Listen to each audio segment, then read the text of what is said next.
An alarming number of overdoses reported across two of Vermont's largest cities. In Burlington, police report responding to 232 overdose calls 7 months into the year. That's more than double the number of reports the department received in the same time period last year. 90 minutes south in Rutland, police say they too have seen a spike in overdose calls, 96 already this year, about 65% higher than this time last year. And when you look at those numbers from Rutland, they're indicative of what officials say is a statewide problem that leaders in the recovery community have been trying to tackle for years. Our Haley Morgan looked into the recent summer spike. Addiction is wild because it takes over all of you. Emily Corcus has been in recovery for 4 years and knows the struggle that thousands face when battling substance use disorder. And it's easier to find a substance that you know is going to numb that for a while than to do the hard work to find tools to let everything out. It's wild because I thought that I was not worthy of a job like this. But now her job is to do just that. She's a coaching services coordinator at the Turning Point Center of Chittenden County, working to help people on their journey to recovery. And what she's seeing is a dangerous trend. I would say there's a pretty big uptick with meth right now. That is a little bit more difficult because there's nothing that reverses that.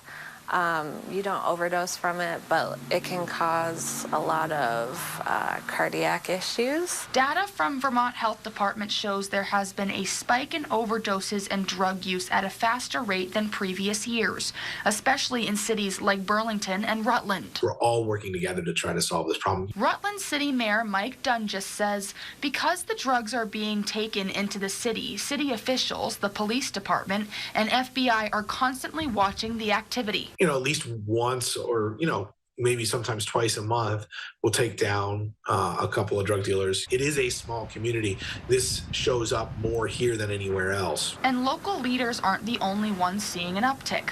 Officials within the Community Care Network in Rutland say they have brought in more people looking for addiction services and have increased their availability to people looking for help. I think we're seeing a lot of alcohol use disorder, a lot of opiate use disorder, and a lot of trauma at the same time. Recovery service providers pinpoint the problem to a lack of housing, employment opportunities, and fentanyl being found in drugs it's not typically in. And oftentimes our cocaine supply in the Rutland area is laced with fentanyl. That's something that we're really concerned about, that a lot of people don't even realize that they're using fentanyl sometimes, that it's just, it's laced in something else that they've taken. Back at the Turning Point Center, Corcus says they're working to keep recovery coaches in the emergency department 24/7 to meet the rising need. If anyone comes in the middle of the night, they have somebody who is a peer who can advocate for them and let them know that they're going to be okay